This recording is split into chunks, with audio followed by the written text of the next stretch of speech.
Encore quelques jours pour dire au revoir au mois de janvier ou, si vous voulez, la janviose. Cette expression pour marquer la morosité et les difficultés financières liées au premier mois de l'année. Marc Dogo en sait quelque chose. Lui, qui se contente d'une banane braisée pour son repas de midi. Janvier, c'est un peu difficile.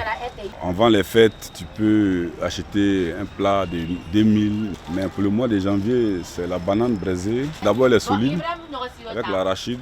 Quand tu la manges, que tu mets un peu d'eau dessus, tu peux tenir pendant 5 heures du temps. Au jardin du plateau, les difficultés liées au mois de janvier sont au cœur des débats. Et les gens, on ne fait pas les dépenses, on ne fait pas les dépenses. Le mois de janvier, c'est un mois qui est très long. L'argent qu'on devait prendre pour vivre en janvier, là, on a tout dépassé en décembre. Il n'y a plus rien. Gérer janvier, c'est essayer de pouvoir gérer les fêtes de façon raisonnable. Mais si tu ne le fais pas, tu seras obligé d'utiliser tout ton salaire, même le demi-13e mois qu'on a donné à des fonctionnaires vont entrer dedans. Esther Montero fait partie du lot de fonctionnaires victimes de la janviose, malgré la prime exceptionnelle. Cette année, le président nous a fait grâce, mais quand même c'est difficile. Le mois de janvier est très difficile. On a fêté, on a fait tout ce qu'on devait faire, sans arrière-pensée. Découvert bancaire, prêt, recours à l'épargne ou solidarité familiale.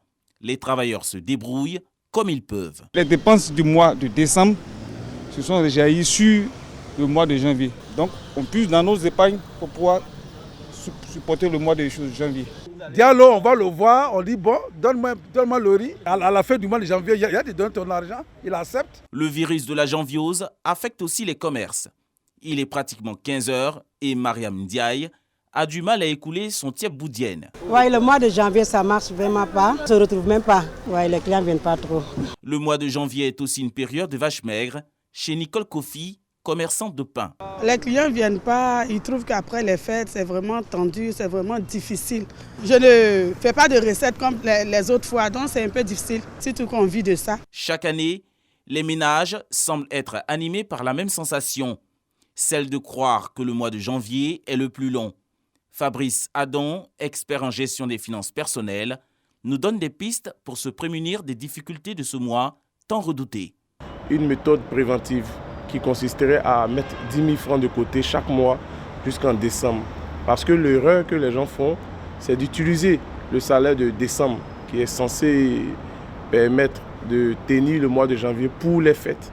Et donc en mettant 10 000 francs depuis janvier jusqu'en décembre, on peut, dès le mois de décembre, avoir déjà 100 000 francs pour terminer le mois. La fin du mois de janvier est attendue avec impatience par certains ménages à Abidjan et à l'intérieur du pays. Les malades de la janviose sont encore sous perfusion. En attendant, à chaque jour suffit sa peine.